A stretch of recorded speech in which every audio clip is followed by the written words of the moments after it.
Hello everyone, I've made a simple adventure game here to show how the camera be made in Python Pygame. As you see, the player is wandering around the village, and as I move the player, the camera is moving with my movement. So, in this video, I will show you some classes that can be quite useful for making this kind of camera movement.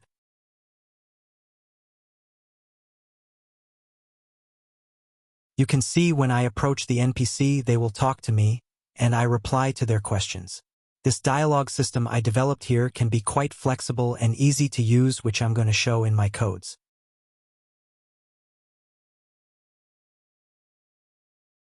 I also made a kind of collision system so that the player cannot exceed a certain boundary. You can also see the fire is animating, which I wrote an animated sprite class to show these sprites.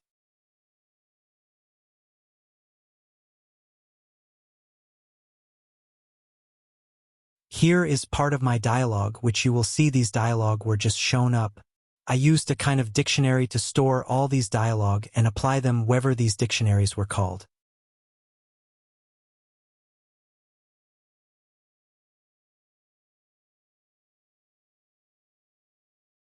Now let's get started.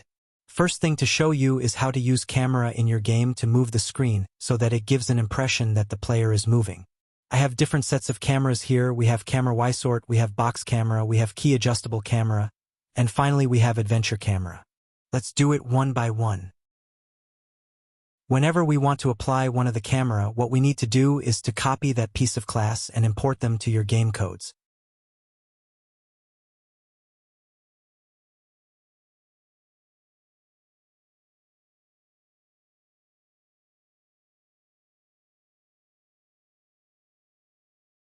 Firstly, import the camera class from camera class import CameraZSort, and then create the instance of camera to the display sprites.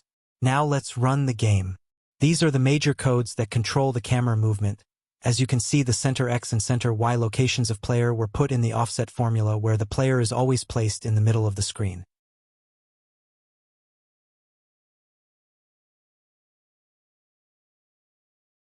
When you are moving up or down, the camera is just following you, and you are always at the center.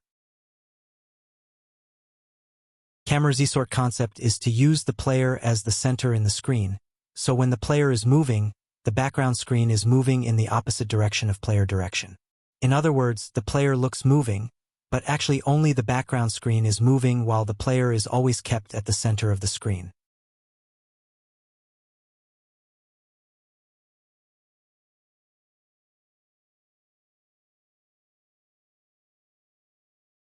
Next, I would like to introduce using box camera or boundary camera. Firstly, add box camera in the import statement. And now, instead of using CameraZSort, just change this to box camera instance.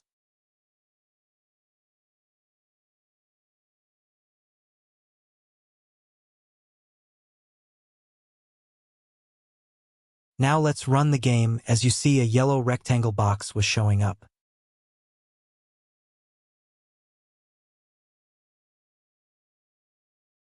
Within the yellow boundary, the video camera will not move with the player until the game player runs exceeds the box boundary.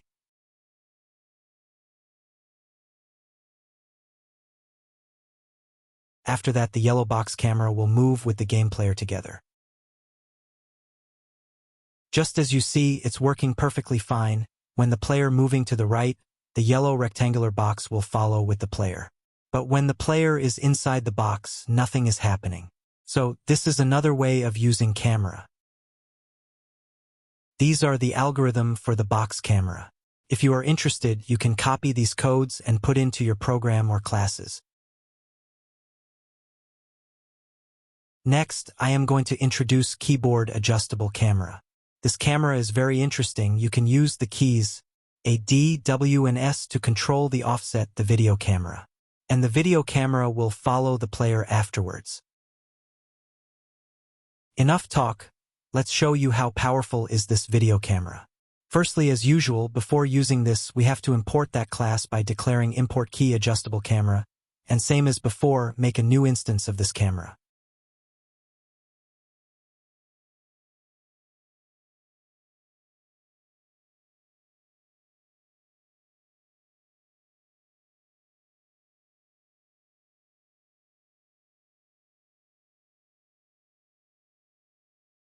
As you can see, when I press A, D, W, and S keys, the camera is offsetting with these keys.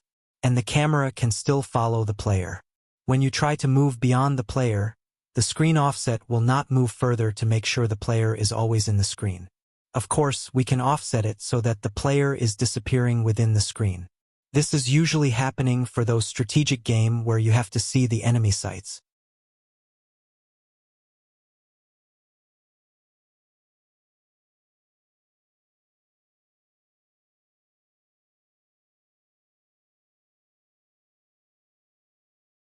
These are the codes for this key adjustable camera class for your reference. When the camera box right is larger than the player right, the offset of camera rectangle will be the minus equal of the same amount of movement by the player, same for the left, top, and down direction. At last, we have the adventure camera. This camera can be commonly found in the adventure game where the game player position will only update or offset once when the game player approach at the end of the screen boundary. As usual, we delete the instance of key adjustable camera and replaced with adventure camera.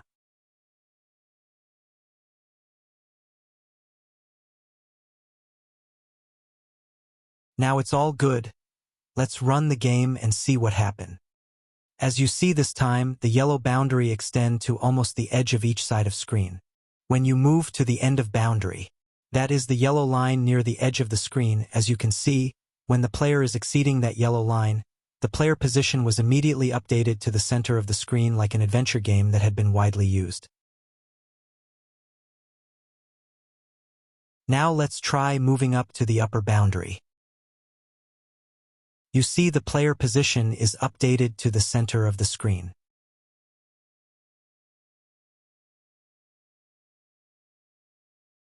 As you move along, more updates can be seen.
These are the codes for the adventure camera. It's similar to that except we will be using player center.